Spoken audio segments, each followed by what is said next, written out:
Alright, I thought today, as I have a K220, which is not very common, usually I'm in my old 200, that I'd just say a few things about them. Maybe make it like a little bit of a review. Hey, why not? So this, K220, May 2024, so was that a year and a quarter-ish old. It's got 310,000 Ks on it. Got the Cummins in it. I think it's the IS15 or ISX15 or something, but it's got diesel in it. Like everything in the TML, chrome is on everything. Chrome wheels, everything's shining. Hard to tell because it's nighttime, but I did come over from Melbourne, so I'm standing over in Melbourne waiting for my trailers. You can see it's a big cab. Pretty nice. God. I did notice this earlier. I thought this was nice. Like there's little accents and stuff. I thought it was really good. But so this K220, as I said, 310,000 Ks, just over a year old, which is about right for most interstate trucks here in Australia. Most of the time we're sitting at about, you're probably doing 200,000 to 300,000 Ks a year on average. Hold on. Like not all of our ones have the nice metal bar here as well, so that's all. It's all nice. The ice pack, which I don't know if you're not from around here, you don't know what the ice pack is. I don't know, but that's basically your bunk air conditioning, and you can see it's basically like a little diesel generator that when we go inside the cab I'll show you, but it's a little diesel generator that just gives you an air conditioning for your bunk. My 200 doesn't have that, but it's one of those little things that just makes creature comforts, especially in the Australian summer. You really need it. So again, same thing. K220. Now this will carry about 1,500 litres of fuel. This should be about a 750 litre fuel tank. Let's see if it'll say. Usually says it's somewhere near the edge. Nope, not seeing it. Oh well. About 750 litre tanks. So this thing will probably do... Ugh, it looks a bit dirty. This thing will probably do 2,000 Ks before needing fuel, 1,500. But it is one of the main road trains that go over to Perth and back. So actually I don't know what they do, because I don't do that end of things, but I always like these. I don't know why some people put stickers on it, but I like it. I don't know why, but it's a thing. Yeah. As I said, it was a nice drive over.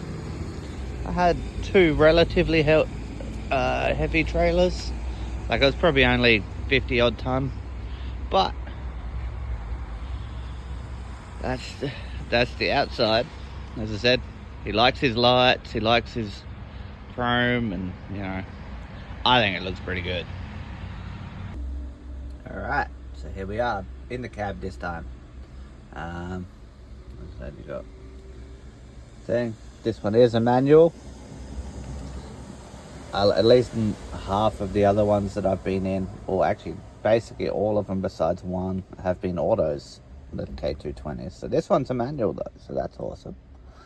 I prefer driving manuals, but I'm not above the autos, if I'm honest. I quite like an auto. You can be a bit lazier. I'll just, before I turn everything on, obviously that's my board that I have for the truck, so my truck, so that's just in here because that's where I store everything, GPS, etc. Just all my stuff down there. Let's ignore that. But bedding, nice big double bed in it. There's the ice pack from the inside. Alright, let's see if I can zoom. There we go. See the ice pack control there, and up there basically there's your little air conditioning unit just for the bunk. So I slept very well today, which was nice. As I said, my Kenworth doesn't have that in it, so I actually have to run my truck all day, which is okay, but it's not the most ideal setup. Alright, well, that's all off now. There we go. I turn ignition on. What's that on for? See it coming up. Because it's a K220, the whole dash is electronic. This was a bright boy, but socially inept. Hold on, my book just started. He had an extremely difficult time communicating. Pause. There we go. So, and warnings coming up. Lane departure warning apparently. Whoop. Oh, yeah. It's got a fault in the lane departure. Adaptive cruise control. Well, they do have them, but this one isn't working currently. But probably if you ask a lot of people, they'd prefer that, because I find the adaptive quite annoying. But I do like this one feature. Hold on, let me go all the way up here. Look, we can change how much we want to see. So we can have it so there's just a coolant. Hold on, maybe I'll be able to do this with a light on there. Alright, had to restart that. Some dopey shit did it wrong. But here we are. So, as you can see, nice electronic dash, which I really like. And there's, I think, about 5 different settings you can have it on. Go air, oil, all that. Next one, so you got suspension load, fuel restriction, air, oil, axle temperatures, transmission temperatures. There you go, axle temperatures, all that. This is the one it was on, so this is what I'm going to leave it on. I like having as much information as I can get, so not my truck, but this is how this guy set it up, so that's what I'll leave it on anyway. But I said, newer ones, even the newer K200s have this setup. Mine doesn't. Mine's old. But as you can see, the gauges are all different. This one's actually got temperature, which is nice. So just all stuff, and like all the gauges nice and not gauges, sorry. All the switches are nice and there on the 200. They're there. Got a few extra manual gauges as well. So what you got? Yeah, you got all the axle temperatures, trans temperatures, all the air, and the turbo. So, not that you're really going to look at that, because most of it is there anyway for you to look at. Yeah, as I said, it is a big cab. Hold on, let me turn. Whoop. There you go. Turn that. The bump once on it. So it is a big cab, which is nice. My one critique, I don't know. Alright, so my one critique or a couple of little gripes that I have with them. I don't know why, because this is a 600 horsepower engine, why this is so much slower than my truck. I don't know if mine's just old and beat to hell that it just goes so much better. I don't know. But the beds aren't very comfortable. Like, the mattresses themselves, obviously, they're not a super thick mattress, and I'm a chunky dude, so maybe that's part of the problem. But yeah, I don't know. I don't feel like the mattresses are great in them. But as you can see with my setup here, it's all rolled up because I'm done for the night. I'm not going to sleep again. So I actually have like an underlay thing that I roll up and take with me. It's got my sleeping bag and stuff in it. Down here you've got your fridge. So your fridge is nice and easy access, even when you're driving along. I have a second one over there. I don't know what's in it, so I'm not going to open it. But that one's not a fridge. That's just storage. But yeah, as I said, so this is what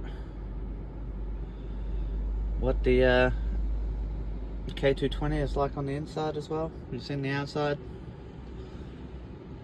I think they're really nice trucks. There's been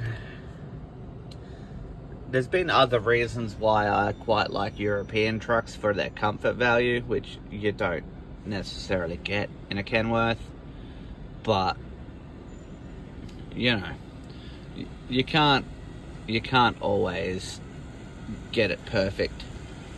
and it seems to me like Kenworth is a little bit behind on the comfort factor. Mestos, so that's going back. That'll go back up to Queensland tonight. Well, it might get to Queensland, but it won't. That's from the Sunshine Coast, so that's up north of Queensland.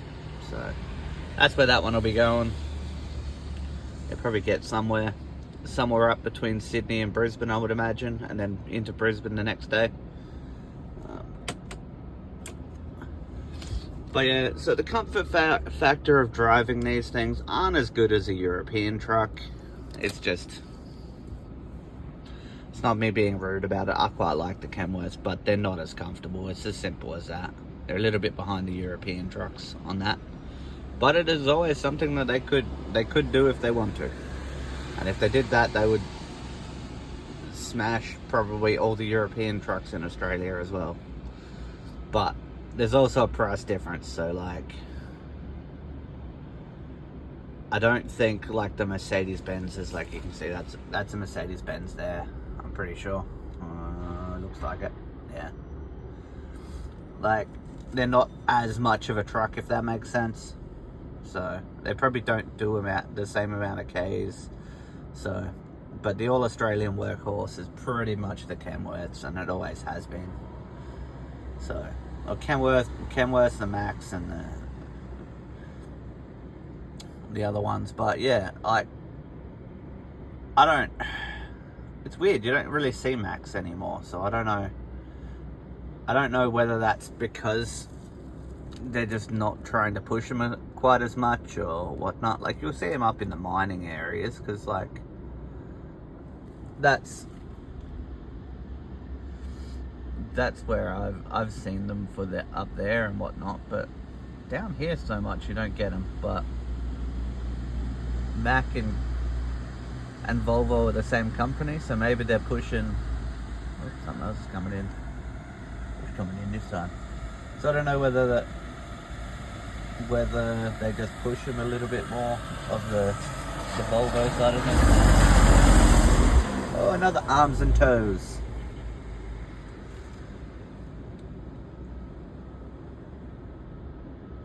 But yeah, so that's about it. I don't really have anything to say. I'm just waffling at this point. So yeah, as I said, there's my journey around this K220.